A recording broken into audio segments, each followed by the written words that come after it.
All right, when was the last time you guys trained sitting down? Seriously. And now I'm curious. Now I want to try that. But welcome back, or welcome to another edition of Nain Shorts, where we tackle the big questions. Not really. We don't. We just kind of ramble on about things. But hopefully they're entertaining enough that you guys keep watching. But like we said in our last episode, we're sporting other people's shirts. Hold on. I want to show the back. Yeah, it's too high. You gotta lower your back some more. There, okay, don't flex. Lean back, you goof. Oh, my bad. Sorry. There you go. No. Okay, good. Now we got it. I'm not very good at that, and we didn't practice. So there you go. But Island One Martial Arts Club. I was about to say it. Calm down. I was gonna say it is not a school. It is a club. And Dennis Duarte, that lovable scamp, he is the purveyor and head instructor of said club. And really, he doesn't teach. He likes to share the information that he's collected over his years in the martial arts world. So, check him out. Look him up. Dennis Duarte on Facebook, and I believe Island One Martial Arts is also on Facebook. So look that up if you want to get a hold of him. Well of knowledge, and he knows everybody. Seriously, we've met half the people we know, if not more, because of Dennis. So Dennis, awesome brother. Thank you very much. But I'm finally wearing your shirt. Actually, I wear it to train all the time, but this is the first time I do it on camera. Anywho. I like that idea that he has where he brings it up not as a school, there's no like rigidness to it, it's a club. It's just where people gather and learn things and share with one another, and he is the biggest one that likes to share. And I'm wondering what went through his head when he's building this and what sort of environment he wants to create because of it. And if you check out the VA on Facebook, there is a conversation between Mike Cardenas and Dennis Duarte that you might find insightful to that question, simply because today's topic is about that. What sort of environment do we create in our schools with the people, our brothers, our martial fathers, as we would call our instructors? And female or male, doesn't really matter, but we do look at them as some sort of paternal or maternal figure in essence, because oftentimes, whether on purpose or inadvertently, those groups become like family. But if we take that a bit literal in the sense of family, I don't know about yours, but mine has a lot of issues, or has had a lot of issues. It kind of works, it doesn't all work the same way. And now that I'm older and I see the comparisons with other family dynamics, mine wasn't all that bad.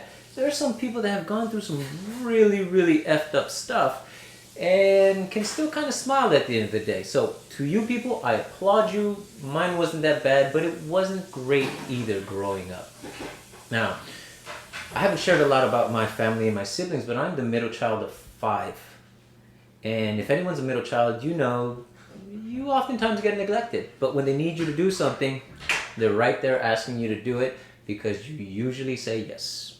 So that's kind of the lot in life. And it puts a lot of pressure on where you are in the hierarchy of things, because the older ones can kind of talk down to you a little bit, and they're reach a certain point where they're doing their own thing, so they're not around to take responsibility. And the little ones, they're too little, and you kind of have to take care of them and do things for them. And that was my lot in life, and that's bred a lot of resentment for me personally. And at one point, I really did not like my siblings.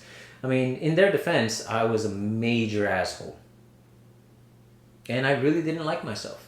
Since then, I have pushed very hard and learned quite a lot, and I've been demoted. I'm no longer a major asshole, I'm more of a cadet.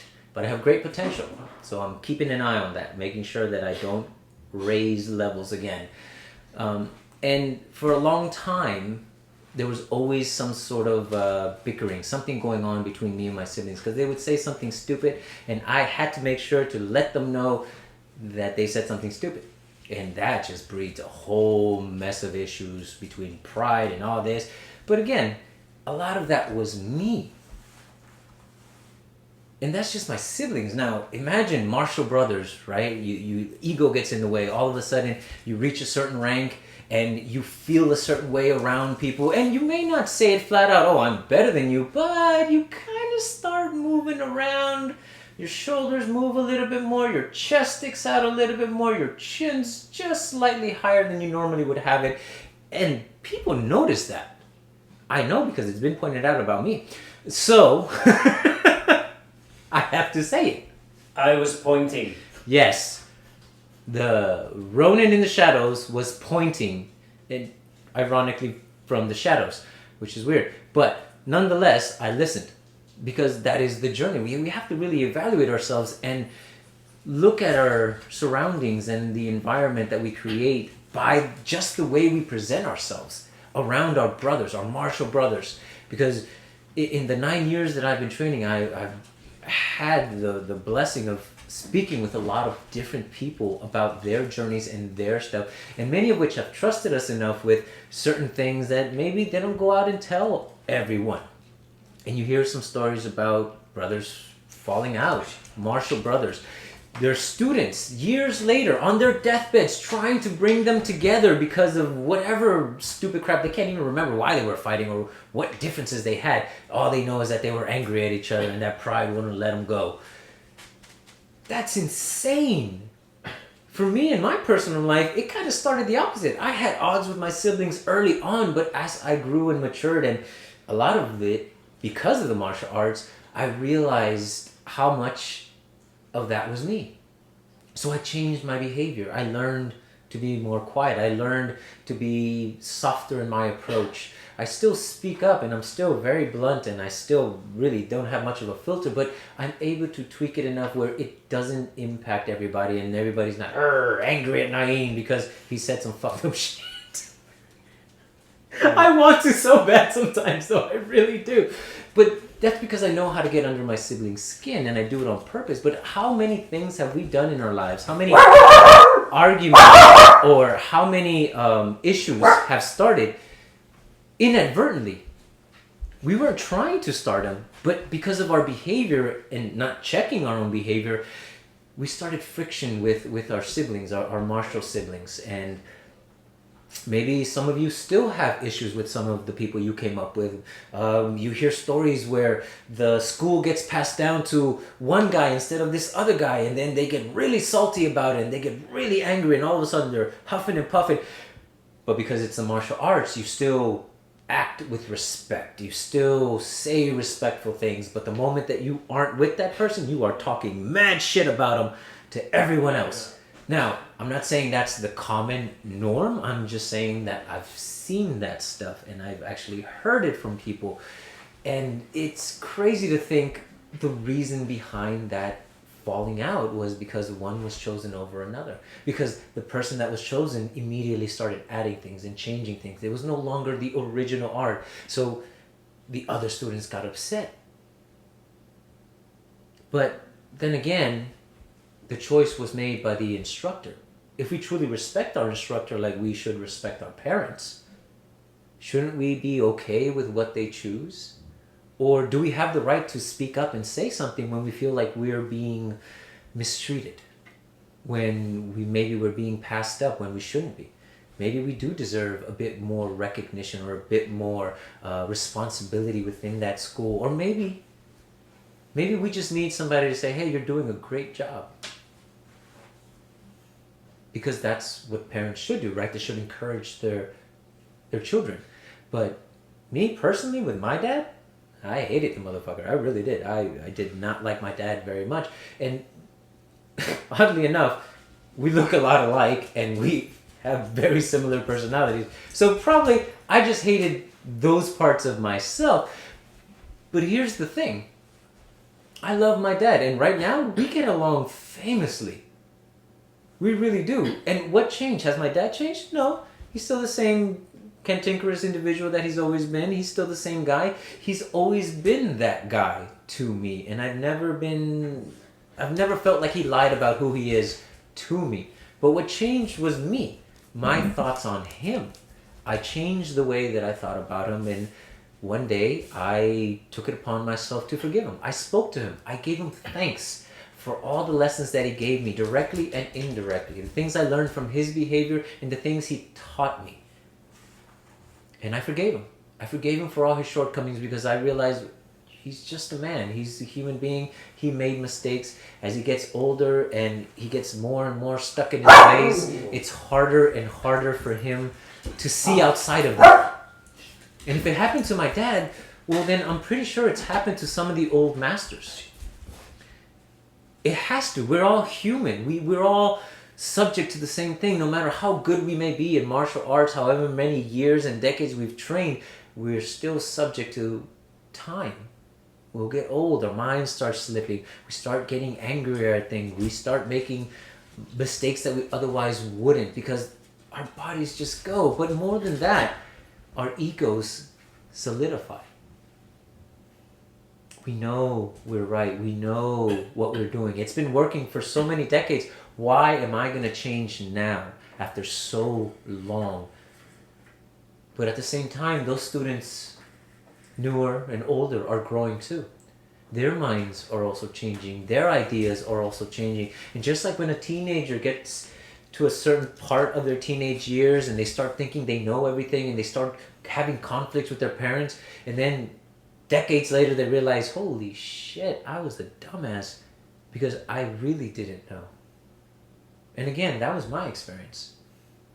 I really didn't know. And not just in life, but also in martial arts. And they mirror each other. One feeds the other and the other feeds the other, and it's a continuous circle. Who we were outside of martial arts, who we are inside of martial arts, it all bleeds in and one affects the other. And for me, that's why I'm able to do this now and be the person that I am today, because of martial arts. I was able to forgive my dad. I was able to move on and now have a good mending that relationship, which honestly, I don't actually think he knew how bad our relationship was. I think he's completely oblivious. And that happens. Some people just don't realize the impact that their words and their actions have on other people. And when you have students and when you're responsible for their growth, that becomes that much more apparent. Or at least it should be, right? Because people come to you. They literally pay you to learn something from you. They return every week, every other day, whatever the schedule is with you and your instructor, you go back to them to learn something more. So you are depending on them to give you something significant. But even then, there are falling outs. Even then, there are issues. And again, the mind changes. The student starts doing things a certain way, starts learning, starts branching out on their own. And all of a sudden, the instructor gets salty about it because it's not the way that they would have done it. But they're not the same person. It's like a parent wanting the child to be a certain thing at a certain age and act a certain way. It's not going to happen. Oftentimes, children rebel because parents want them to go in a certain direction. Right now, I'm dealing with a teenager, a newly found teenager. My oldest turned 13 just a few months ago. And we've already had several conversations where they talk to me with such certainty. They are so sure of what they're saying. They're so sure of what they know. And I just want to smack them sometimes. I don't. Instead, we have a conversation about it. I poke holes in what they're saying as respectfully as I possibly can.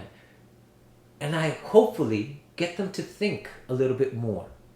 Because I don't want to fall down that trap. I don't want to fall down, do this way, that rigidness where I don't allow that person to grow within themselves. And as an instructor, that's what I want to do. So even that idea alone breeds some sort of family dynamic. But as we all know, there are dysfunctional families. I've even heard stories that there have been instructors who have like 6 top students, right? They're the ones that are going to inherit. And they taught each and every one of them a different set, a different technique. And they told each one of them, this is the complete form. Only giving it to you. You're the only one that knows it. You're the only one that's getting it. I mean, I have to think that that's a practical joke, and that that master is in his grave laughing his ass off because he has 6 students who are arguing back and forth, each one believing that they have the complete form, that they have everything, that their master left it to them and them only. Like, why would you do something like that? Now, I don't know how true that story is. It's something that I heard from somebody else, but I don't doubt it. Is that wrong to say? Like, human beings, we're kind of messed up sometimes, and we will falter many times, especially when we think we know everything, especially when we know we're right. That's when really things fall apart. I want to keep growing. I want to keep studying. Always being a student, that mentality. Because I don't want to fall into those pitfalls. And what is it about it? What is the cause? What is the solution to that? Is it being more open about things? Is it maybe dialing back the hierarchy of things? Is it the belt structure that's doing this? Like, what are the causes behind these things? Or is it just pure and utter human nature? Because you have to wonder what triggers these things, and more importantly, what keeps them going? What fuels them to the point where people are literally on their deathbed being egged on by their top student who is now in his 60s, trying to get them to reconcile before they die? Like, that's an actual story that I heard, that somebody told me verbatim in front of me. And that's crazy. You've heard of people falling off, and at the beginning it was great. It was awesome. That instructor could do no wrong, and then over time there was a little bit of doubt, just a little bit. Nothing major, just something that came up. They're like, I don't know how I feel about that, but he's great. And then another little thing, and then another, and then, like the saying says, right? The straw that broke the camel's back. The final one, the one that truly just laid everything out, and that person realizes maybe they're not as great as I made them out to be. Maybe that's the issue, is that we put people on such a high pedestal that they actually start believing that they are that amazing. Don't get me wrong, there are a lot of amazing people. There's a lot of amazing practitioners. But where's the humility? Can we stay humble if we start believing our own hype? Is that still humility? Or are we just pretending with niceties and we're respectful, but call me Grandmaster? The fuck? Like, seriously? And here's the thing. From an outside perspective, the martial arts kind of falls into 2 general categories, right? Like the really tight-knit, close family where you're just like, I have no idea what's happening over there. Or the goofy people that are just playing in pajamas. Because I think regular people, and folks, as a martial artist, I can tell you for a fact, we're not normal. We're not normal people. We're not. We're quirky. We're different. Because we genuinely believe in things like respect and honor. But how far do we take those beliefs that it starts affecting the relationships that we have with our parental figures, with our instructors, and with our brethren, our sisters, within the same school? How much of our own messed up nature do we justify by saying, this is how it's done, this is the way it was taught? When in reality, we're just being assholes and we don't want that person in our class. We've heard stories of women coming up that were beaten far worse than the men because they didn't want them in their boys' club. But they survived, and they're badass women. And guess what? Them getting their ass kicked all that time probably humbled them. So maybe we just need to get our ass kicked more. Maybe we need to spar more without people's egos getting hurt, getting injured, and then starting up more feuds. But again, these are just questions. I don't have answers, folks. I really don't. All I know is that I don't want to fall into any of those ruts or any of those things. So I need to continuously remind myself of what's important. And it's the students. I want to care for them. Do I necessarily want to be a parental figure to them? No. But may I become one simply because of the way that I put myself out there and actually care for their well-being and their growth? Maybe. At the very least, I just hope that they're better off than I was. And that's all I can really hope for. So, folks, feel free to comment. Let me know what you think. If you have any experience in that, how did you overcome it? Have you been able to reconcile with those broken relationships in the past? And not necessarily just in the martial arts. Because, hey, if we practice it, we'll get better at it. And I'm pretty sure there are plenty of other relationships you can practice on that have nothing to do with the martial arts. I'm assuming.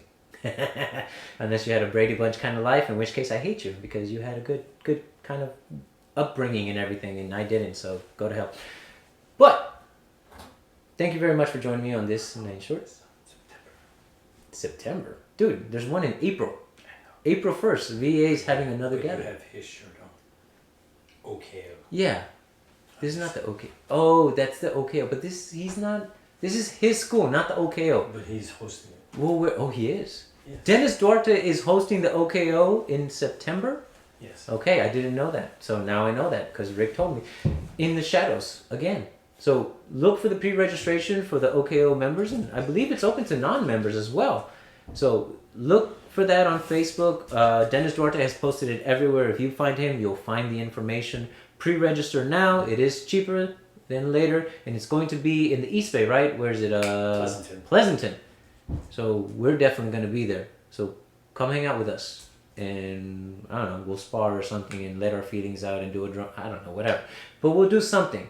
But Dennis, thank you very much. Love the shirt. And as always, folks, till the next one. 3, 2, 1, cut!